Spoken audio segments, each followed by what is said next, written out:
Hi friends అందరికీ ఈరోజు అయితే నేను మా బాబు వాళ్ళ హాస్టల్కి వచ్చానండి. ఈరోజు అయితే సెకండ్ సాటర్డే కదా, మళ్ళీ విజిటింగ్ ఉంది. అందుకోసం నేనైతే హాస్టల్కి వచ్చిన. పేరెంట్ మీటింగ్ కూడా పెట్టారు, మెనూ కూడా చేంజ్ చేశారంట. దానికోసమును కొత్తగా లైబ్రరీ కూడా లాంచ్ చేశారు. దీనికోసం విఆర్ఓ గారు వచ్చారు.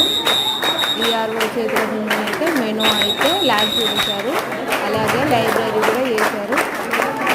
చాలా మంది వచ్చిండు, అసలు చాలా అంటే చాలా మంది వచ్చారు మీటింగ్కి. అయితే నాకు బాగా అనిపిస్తుంది. మెనూ అయితే స్నాక్స్, ఫ్రూట్స్ చాలా ఇస్తారంట. బాగున్నది అమ్మ, ఫుడ్ మంచిగా ఉన్నది, మేము మార్చినాక అని చెప్పిండు నా కొడుకైతే. చూడండి, అందరం మేమైతే పేరెంట్స్ అందరం అటెండ్ అయినాం. చాలామంది చూడండి ఫ్రెండ్స్, చాలామంది వచ్చిండు. ఓకేనా మరి, టాటా.